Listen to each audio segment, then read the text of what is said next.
May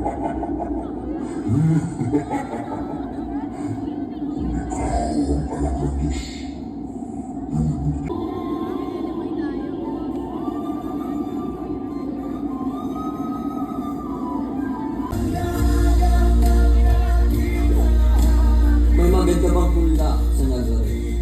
Masdan ninyo ang isang tunay na Israelita at ang katotohanan ang magpapalaya sa inyo.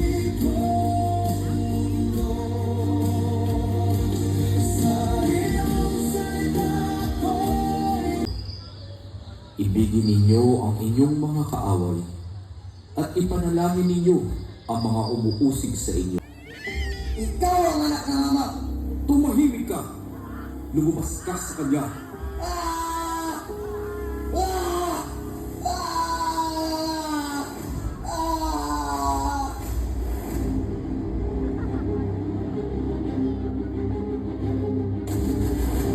Humayo ka na at magaling ka na. Salamat po, Panginoon.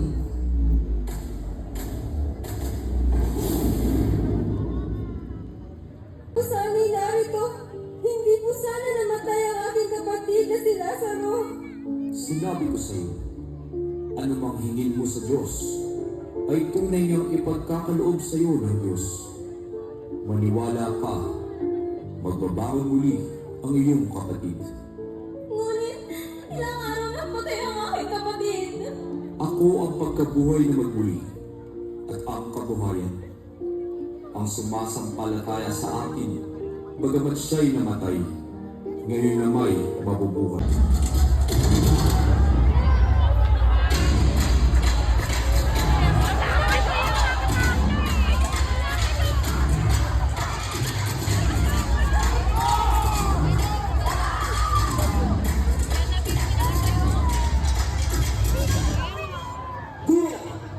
Ang babae kong ito ay nahuli naming nakikiapid sa may asawa.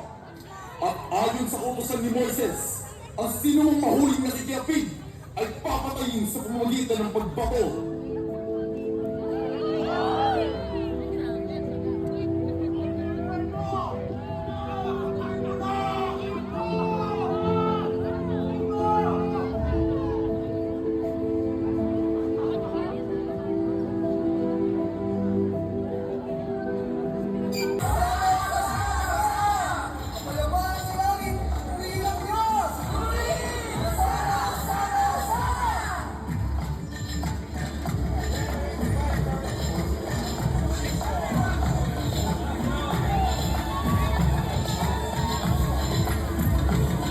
Takbig si Jesus.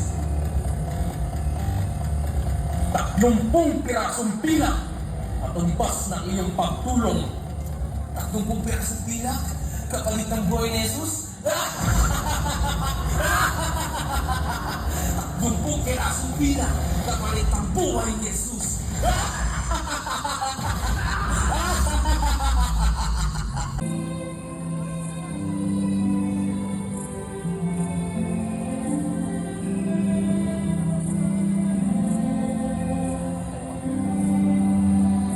Pedro, halika dito.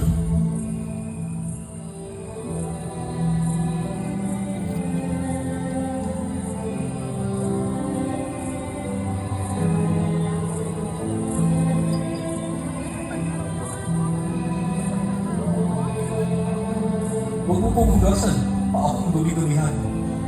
Kung di ko huhugasan ang paa mong yan, ay di ka mapapasaw sa mangkok ang siyang magkakalulog sa akin. Ako po ba? Ikaw na ang nagsabi. Gawin ng madali.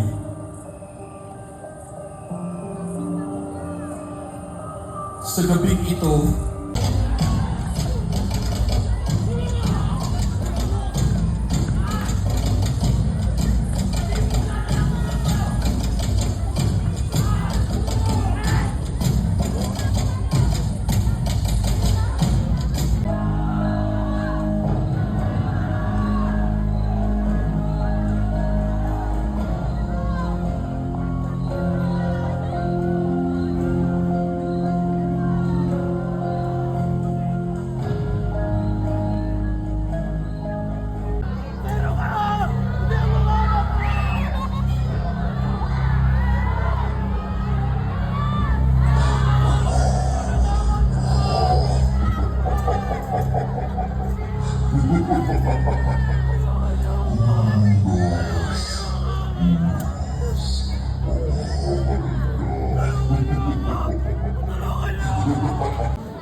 Diyos, simulang papaglilitis. Hinihikayat niya ang mga tao na huwag sumunod sa mga batas na pinagkaloob ng Diyos kay Moises. Ilang beses na din siyang nagpagaling at gumawa ng kababalaghan sa araw ng pamamahinga. Sinabi ng gigibay niya ang templo at muling itatayo sa loob lamang ng 3 araw. Pinapaniwala niya mga tao na siya at ang Diyos ay iisa. Ipinapangalan niya pa na siya ang anak ng Diyos. Hahagupit ko siya. At matapos, ay papalayain na.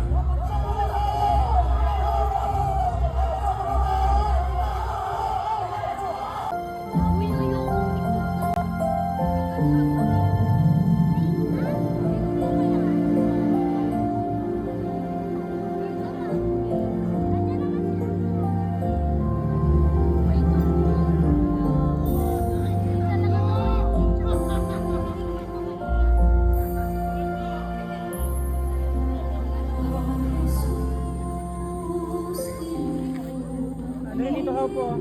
Day.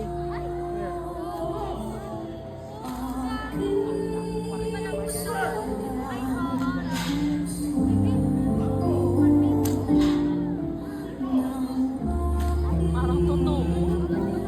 Masakit pa rin yun ah.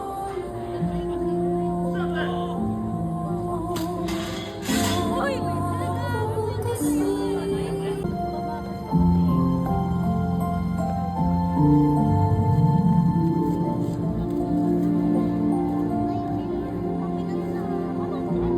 Kaya na yan.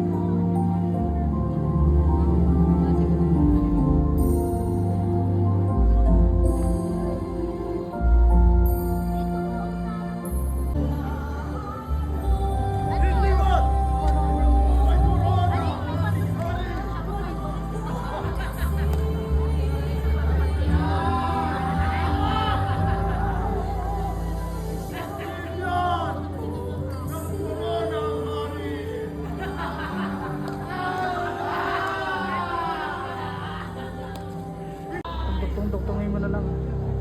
Narito ang inyong tingnan niyang Wala ng kanyang sariling pag-aalinlangan, ipinapasa ni Poncio Pilato ang desisyon ng kapalaran ng isang tao, bagamat walang sapat na kasalanan na nakita, at bagamat ang kanyang puso'y sumisigaw ng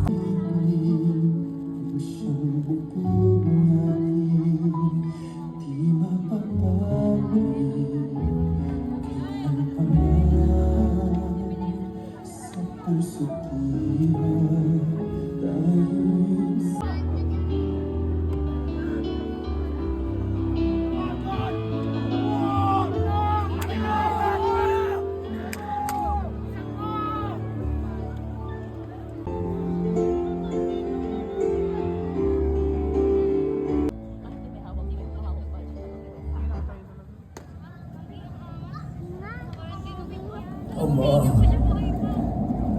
patawarin mo sila sapagkat hindi nila nalalaman ang kanilang ginagawa.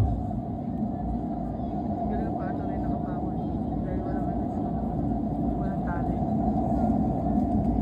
Ngayon ay kakasamahin kita sa paraiso.